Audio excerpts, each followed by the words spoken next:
नमस्कार, बहुत स्वागत है आप सभी का। प्राइम न्यूज का डिजिटल प्लेटफॉर्म देख रहे हैं आप। मैं हूं आपके साथ सिमी सोनी। चलिए रुक करते हैं आज की 10 बड़ी खबरों पर। प्रधानमंत्री नरेंद्र मोदी और चीन के राष्ट्रपति शी जिनपिंग की आज अहम द्विपक्षीय बैठक हुई। बता दें कि तियानजिन में भारत चीन की द्विपक्षीय बैठक हुई है। पीएम मोदी शी जिनपिंग में 40 मिनट तक मुलाकात हुई।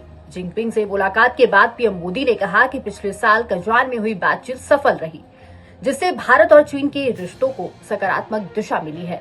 इसके साथ ही उन्होंने बताया कि सीमा पर चल रही तनातनी खत्म होने के बाद शांति और स्थिरता का माहौल बना है। वहीं द्विपक्षीय बैठक में चीन के राष्ट्रपति ने कहा कि भारत चीन का साथ आना जरूरी है। इसके साथ ही उन्होंने कहा कि पीएम मोदी से मिलकर खुशी हुई। कजवान में हमारी बैठक सफल रही। हम आपसी सहयोग के लिए राजी हैं।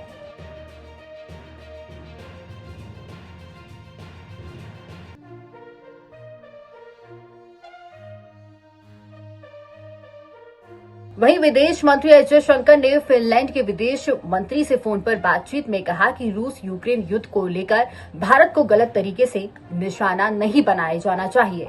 भारत हमेशा शांति और बातचीत की वकालत करता है। उन्होंने एक्स पर लिखा कि आज फिनलैंड के विदेश मंत्री से फोन पर बात हुई है। हमने यूक्रेन जंग और इसके असर पर बात की है। इस मामले में भारत को गलत तरीके से निशाना नहीं बनाया जाना चाहिए। हम बातचीत और डिप्लोमेसी के पक्ष में हैं। दरअसल अमेरिकी राष्ट्रपति ट्रंप भारत पर रूसी तेल खरीद की वजह से 25% एक्स्ट्रा टैरिफ लगाया है। ट्रंप का कहना है कि भारत रूस से तेल खरीद रहा है, जिस वजह से पुतिन को यूक्रेन जंग जारी रखने में मदद मिल रही है।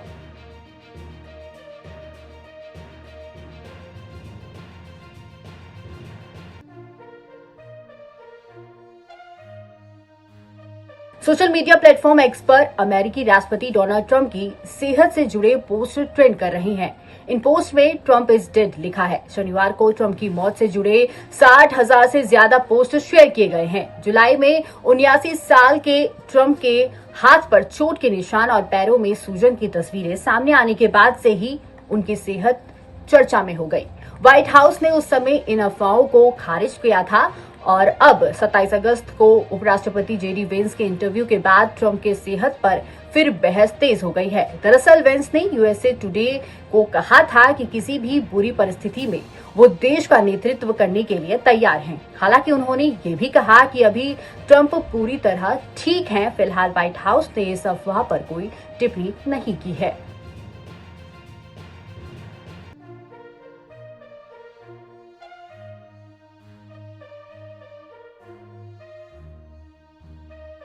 रक्षा सचिव आरके सिंह ने शनिवार को कहा कि हिंदुस्तान एरोनॉटिकल्स लिमिटेड यानी कि HAL सितंबर में भारतीय वायुसेना को 2 तेजस मार्क 1A लड़ाकू विमान सौंप सकता है। इन विमानों में वेपन्स इंटीग्रेशन यानी कि हथियारों को जोड़ा गया है। इसके अलावा सिंह ने ये भी बताया कि सरकार HAL के साथ 97 और तेजस खरीदने का नया करार करने जा रही है, जिसकी अनुमानित कीमत करीब 67,000 करोड़ रुपए होगी। फिलहाल 38 तेजस वायुसेना में शामिल हैं।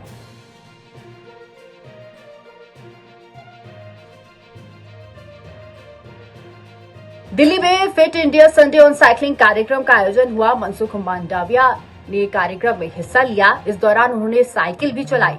केंद्रीय मंत्री मनसुख मंडाविया ने कहा कि 3 दिवसीय राष्ट्रीय खेल आयोजन किया गया है। पहले दिन लाखों लोगों ने भाग लिया। खेल अब पारिस्थितिकी तंत्र का हिस्सा है।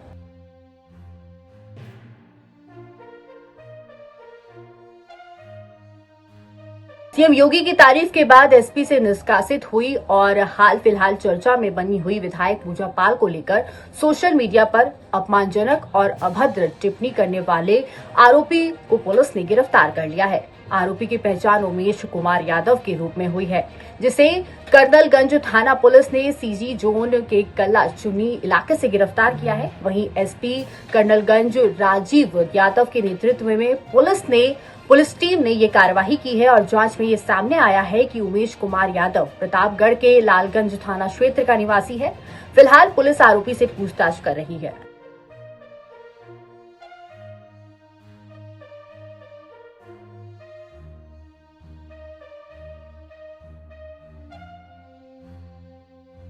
जम्मू कश्मीर के रियासी जिले के बदरगांव में शनिवार सुबह लैंडस्लाइड हुई। मलबे से अब तक 7 शव बरामद किए गए हैं। यहाँ और भी लोगों के फंसे होने की आशंका है। वहीं रामबन के राजगढ़ में बादल फटने से 4 लोगों की जान चली गई है। बात करें अगर हिमाचल प्रदेश की, तो मंडी के गोहर में शुक्रवार देर रात बादल फटा था। वहीं पंजाब के अमृतसर, पठानकोट समेत 8 जिलों में बाढ़ के हालात बने हैं। 250 से ज्यादा गांवों में 5 से 15 फीट तक पानी भरा हुआ है। बाढ़ में अब तक 8 लोगों की मौत हो चुकी है, वहीं 3 लोग लापता हैं। वहीं गुजरात की अगर बात करें तो गुजरात के हिम्मतनगर में तेज बारिश के चलते 15 से ज्यादा कारें पानी में डूब गई हैं। महाराष्ट्र के लातूर और नांदेड़ में 50 सड़कें और पुल डूब गए हैं।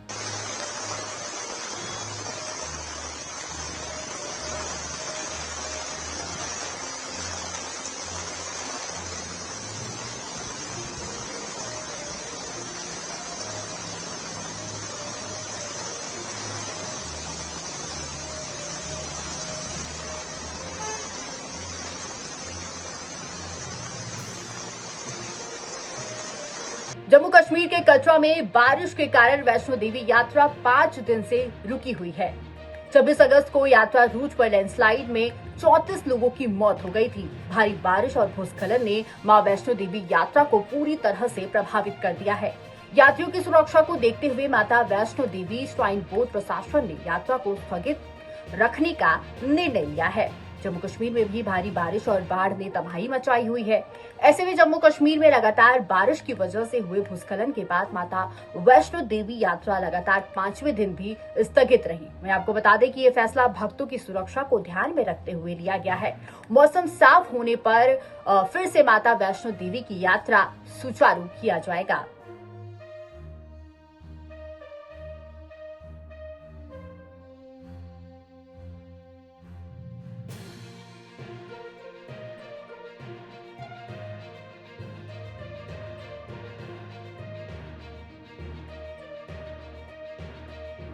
मथुरा के बरसाने में आज राधा अष्टमी की धूम है। पूरा बरसाना लाडली जी के रंग में डूबा हुआ है।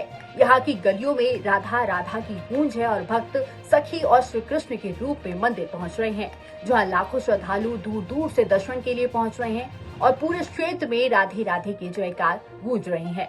प्रेम भक्ति की देवी राधा रानी का आज 5253वां जन्मोत्सव है। मथुरा बरसाना के मंदिरों में राधा अष्टमी की धूम देखने को मिल रही है। इस मौके पर दुनिया भर से लाखों भक्तों ने राधा रानी के जन्मोत्सव में हिस्सा लिया। साथ ही शहर के कई मंदिरों में भक्तों का तांता दिखाई दिया।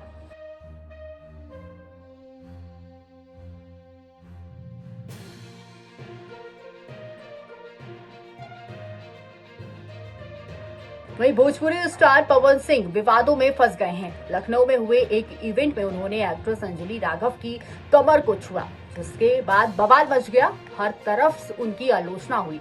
एक्ट्रेस ने तो इंडस्ट्री छोड़ने तक का ऐलान कर दिया। अब पवन ने उनसे माफी मांगी है। उन्होंने सोशल मीडिया पर पोस्ट शेयर किया है और लिखा कि उनका इरादा गलत नहीं था। सभी कलाकार हैं, फिर भी बुरा लगा हो तो माफी मांगते हैं। पवन सिंह ने इंस्टाग्राम स्टेटस पर राघव से माफी मांगी है। उन्होंने लिखा कि अंजलि जी, व्यस्त स्केड्यूल की वजह से मैं आपका लाइव नहीं देख पाया। मुझे जब इस बात की जानकारी हुई तो मुझे बुरा लगा। मेरा आपके प्रति कोई भी गलत इंटेंशन नहीं था।